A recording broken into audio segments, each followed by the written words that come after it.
2000 সালের জানুয়ারি 19 তারিখে সর্বপ্রথম দিন আমি কাজে যাই। আমি 3 দিন কাজ করলে স্যার 100 টাকা দিত, 6 দিনে 200 টাকা দিত। এই দিয়ে আমাদের সংসার চলতো। ধীরে ধীরে স্যার যে প্রথম স্যার হাজার কাজ করে রাজার কাজ স্যার করতাম। এইভাবে কাজ করতাম, গ্যাপ যাইতো, কাজ করতাম, গ্যাপ যাইতো। গেল স্যার 2 বছর। 2002 সালে আমাদের বাড়ির পাশে একটা মুরগি ফার্ম ছিল, ওই ফার্মে কাজ করি। তখন ওইখানে টানা 1 মাসে 1000 টাকা বেতন দিত। যেহেতু এইখানে সপ্তাহে 200 টাকা, আর এইখানে গেলে ছুটি নেই, কিন্তু 200 টাকা বেতন বেশি। এই ফার্মে জয়েন করি 1000 টাকা বেতন, 1000 টাকা বেতনের জন্য। এটা 2002 সালের ঘটনা। ওই বাড়ির আমার যে স্যার ছিল, ওনার নাম ছিল মোহাম্মদ টিপু সুলতান। উনি একটা প্রাইভেট কার কিনে। তখন ওই যে ফার্মে কাজ করতাম, আর স্যারের গাড়িটা দোয়া মশো করতাম। মানে স্যার বলতাম, স্যার আমার টুনি শিখায়েন, আগ্রহ আছে। ওইখান থেকে স্যারও আমার হেল্প করতো, শিখাইতো, প্রতিদিন বিকালে শিখাইতো। গাড়ি দোয়া মশা করতাম। এই গাড়ি দোয়া মশার জন্য একটা কিছুই দিত না, শুধু ওই যে ফার্মের বেতনই থাকতো।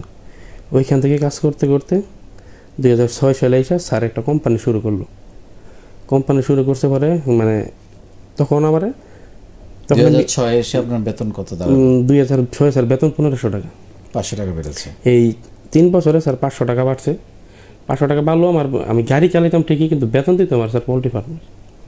ওকে, ঠিক আছে স্যার, কাজ করতাম, অনেক কষ্ট করলাম। 2009 স্যার কোম্পানিটা ভালো করে দাঁড়ায়, সফল হয়। 9 স্যার বেতন হইল স্যার আমার 3000 টাকা। ওকে, 2009 সালে। এর মধ্যে স্যার অনেক কষ্ট মষ্টই আছে। যেই টাকা পাইতাম, এই টাকাতে তো সংসার চলতো না, তাও খুব কষ্ট হইতো।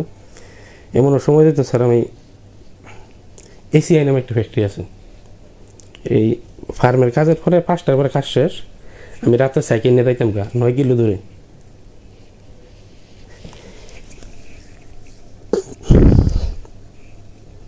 শীতের রাত স্যার, অনেক কষ্ট করে গেছি।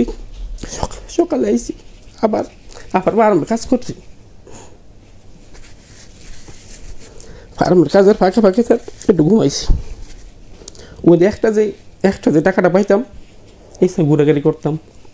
আর আমার ছোটো থেকে স্বপ্ন ছিল এই নিজে কিছু করার। ওই যখন স্যারের সাথে কাজ করতাম, স্যারের দেখতাম, স্যার এই ব্যবসা করে, এই ব্যবসা করে, এন করে, তেন করে, নিজের ইচ্ছা স্বাধীন মতো যেদিকে খুশি যাইতে পারে। কিন্তু একটা দিন ছুটি চাইলে পায় না। যারা স্যার চাকরি করে তাদের ছুটিটা স্যার অনেক কিছু। আমার ওইখান থেকে শুরু হয় এই স্বাধীনতার একটা যন্ত্রণা। স্বাধীন থাকতে হইব। দেখা গেছে একটা ড্রাইভার কখন ছুটি পায়, যখন ওই পরিবারের অবসর কিছু সময় থাকে।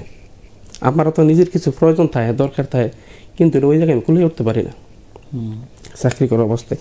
সেই থেকে আমার একটা যন্ত্রণা থাকতো মনের মধ্যে, আমার নিজে কিছু করতে হইব। কিন্তু কাজ করতাম, কাজে কোনো দিন ফাঁকি দিই নাই। এবং ওই যে কাজে অ্যাবসেন্ট করে এটাও কোনো সময় করতাম না। কাজ করছি স্যার। কাজ করতে করতে এই স্বপ্ন তো সবসময় স্যার ছিল কিছু করবো। 2012 সালে এসে আমার বেতনটা স্যার হঠাৎ করে স্যার 15,000 টাকা হয়ে যায়। মাশাআল্লাহ। এর মধ্যে তার একটা বাইরের ড্রাইভার নিয়োগ দেয়। তখন গাড়ি হয়েছে 2টা। ওই বাইরের ড্রাইভার নিয়োগ দেওয়ার পরে তাদের বেতনের দাপটা বাড়ায় আর কি। কই আরেক ছেলের এত টাকা দিয়ে জাহাঙ্গীর দিলে সমস্যা কি। ওইখান থেকেই 2000 আর কত স্যার বলে গেছি, 2009 সালে স্যার বেতন ছিল আমার টাকা। 2009 সালে ছিল সম্ভবত 5,000 টাকা। 2012 সালে এসে বেতন হয় 15,000 টাকা। 15,000 টাকা বেতন পাওয়ার পরে একটা সাহস হয়। তখন ওই যে মারুতি গাড়ি গুছা ছিল, ঢাকা শহর ট্যাক্সি ক্যাব, ওই গাড়ি গুছা স্যার 2012 সালে কিন্তু 60,000 টাকায়, 80,000 টাকা, 1 লাখ টাকা পাওয়া যেত। তো স্বপ্ন দেখতাম, কিন্তু টাকা মেলাইতে পারতাম না। এর মধ্যে স্যার বিভিন্ন সময় বিভিন্নভাবে লস করি। 2009 সালে স্যার একটা গাড়ি কিনি আমরা, একটু 2-3 জন মিললে ওইটাতে লস করি। যখন বেতন বাড়লো 12 সালে, তখন স্যার একটু এনজিও লোন টোন করে আরেকটা গাড়ি কিনি, ওইটাতেও লস খাই। তারপর 14 সালে একটা গাড়ি কিনি, ওইটাতেও লস খাই। তারপর ভাবছি না, আর গাড়িগুড়ি চলতো না আমার দিয়া, কাজই করতে হইব, চাকরি করতে হবে। এই চাকরি করতে করতে করতে করতে আবার কিছু ক্যাশ পুঁজি হয়, কিছু লোন টোনের সুযোগ সুবিধা হয়। 2018 সালের শুরুতেই আপনার একটা ভিডিও দেখি স্যার, স্বপ্ন ভাবনা উদ্যোক্তা। ওই ভিডিওটা দেখার পরে কেন জানি মনে হয়েছে না আমি স্যার ফার্ম। ওই ভিডিওটার মধ্যে আপনি একটা কথা বলছিলেন, আজ থেকে 10 বছর পর আপনি নিজেকে কোথায় দেখতে চান এটা স্যার আজকেই চিন্তা করতে হবে, নয়তো 10 বছর পর আপনি নিজেকে সেই জায়গায় দেখতে পারবেন না। আর 10 বছর পর যদি আপনার স্যালারি হয় 1 লাখ টাকা, সেই সময় বাড়ি ভাড়া আছে 50,000 টাকা। এই কথাটা ক্যালকুলেশন করে দেখাইছি। জি ক্যালকুলেশন করে দেখাইছিলেন। আর 6 বলে 6টা ছক্কা মারতে হইব, স্বপ্নটা থাকতে হইব 636, কিন্তু এক বল 1 রান করে আউট হইতে পারেন, 10 রান করে আউট হইতে পারেন। ওইখান থেকেই স্যার চিন্তা করছি আমি যে স্যার যেই গাড়ি চালানি পারি, জবটা পারি, এটা স্যার আমি বলবো না। আমি প্রয়োজনে 2টা বছর আবার সময় দিই। এই 18 সালের ফেব্রুয়ারিতে আমি স্যার রিজাইন দিই, মার্চে চাকরি ছেড়ে দিই। চাকরি ছেড়ে দিয়েই একটা গাড়ি কিনি, ট্রাক। আমার সাথেই বন্ধু চাকরি করতো, দুইজনে মিলে একটা ট্রাক কিনি 3.5 লাখ টাকা দিয়ে। কিস্তি বকেয়া ছিল। তখন যেই মাসে স্যার আমরা সিদ্ধান্ত নিয়ে গাড়ি কিনবো, আমার পুঁজি বলতে স্যার তেমন কিছু ছিল না। ওই মাসের বেতনটাই পাই, যা ছিল লাস্টে যে বেতনটা পাইছি ওই বেতনটা 15,000 টাকা।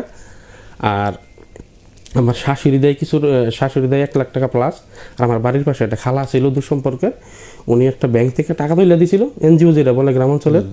এই আমি ওই কিস্তিটাও পরিশোধ করতাম, আবার ওনারে সপ্তাহে 50 টাকা সঞ্চয় দিতে হইতো। সঞ্চয়টা আমি ফেরত পাইতাম না, বিনিময়ে শুধু আমি কিস্তিটাই পাইতাম।